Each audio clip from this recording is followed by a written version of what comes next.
guys, I hope you're all doing amazing. It's Amelia. Welcome back to my channel. Today I'm going to be telling you guys all the books that I read in January. So I read a total of 5 books, which for some people that might be really little, for some people it might be a lot. For me, I feel like it's the perfect range. It's like what I achieve to get every month. But it's actually been a few months since I've been able to read 5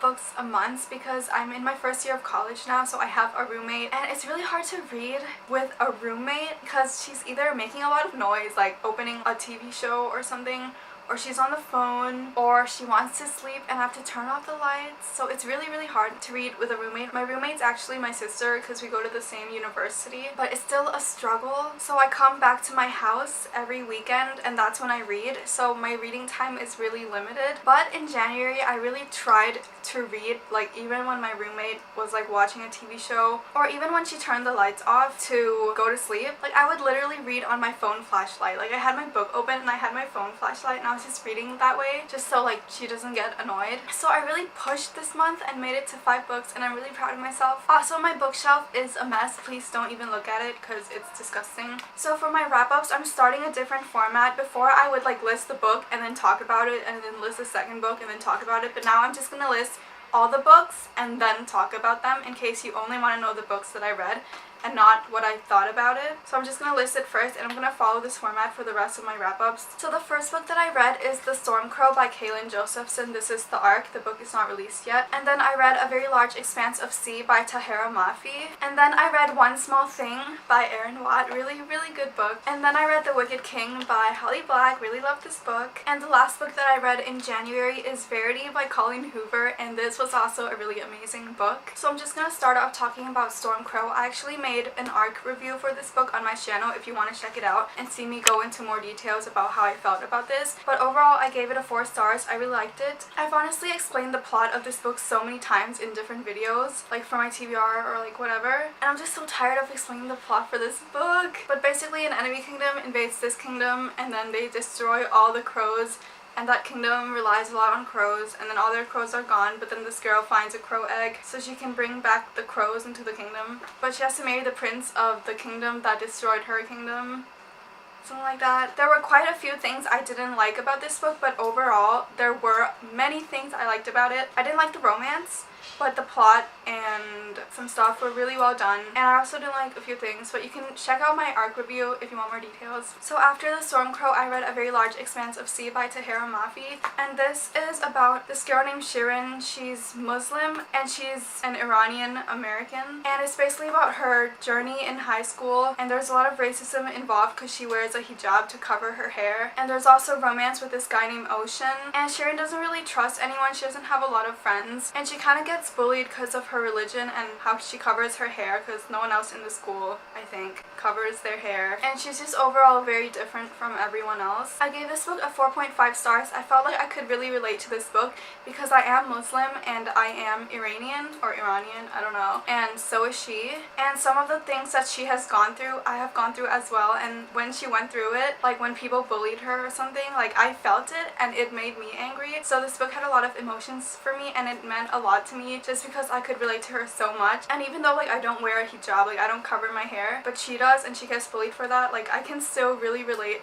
to the things that happen. And honestly, I can say that I've never felt this much represented in a book ever as I have felt in this book. And I really love Tahera Mafi for like bringing Muslim Iranians, or Iranian, sorry, I have no idea, like I'm half Iranian, but I still don't even know how to pronounce it. And yeah, so I really love this book. I could really connect with it. Okay, so now I'm gonna talk about One Small Thing by Erin Watt. I really love Erin Watt's books, especially Paper Princess. That one is really good. One Small Thing is basically about this girl. Her sister dies in a car crash, and then a few years later she meets this guy at a party, and then she just kind of starts to fall for him, but then later she realizes that he is the one who hit her sister and killed her sister. But she liked him before she found out that he killed her sister, so she doesn't really know how to feel. Like she doesn't know if she can continue liking him. All her friends and her family like hate him because he's the reason her sister is dead. So she's just going through a lot trying to like cope with the fact that she likes him but he killed her sister. And I gave this book a 5 stars on Goodreads, but as I think more about it, I think it's becoming more of like a 4.5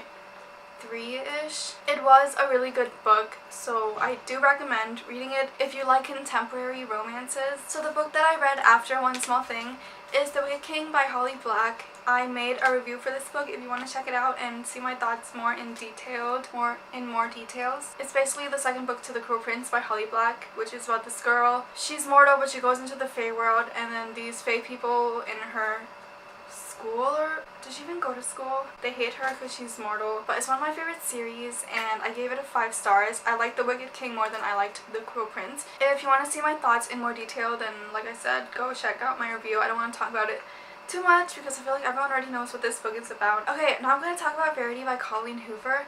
I really like this book. The ending had me so shook. Oh my god, the ending, like thinking about it, oh my god, it's crazy. The book is crazy. So Colleen Hoover typically writes romance books, but this time she wrote like a mystery thriller with some romance, but the romance is not done that well. But the mystery and the thriller, it was done so well. I read this book in one day, and the whole time I was like, oh my god. I was trying to like figure out what was going on, and it was just like a freaking roller coaster, and when it came to an end, I was like, no way. It's basically about this girl. She's a writer, and then there's this other really popular author named Verity, but something happened to Verity. She's still alive though, but she's not able to finish her books anymore. So Verity's husband, I don't remember his name, he asks, what's the main character's name? So her name is Lo.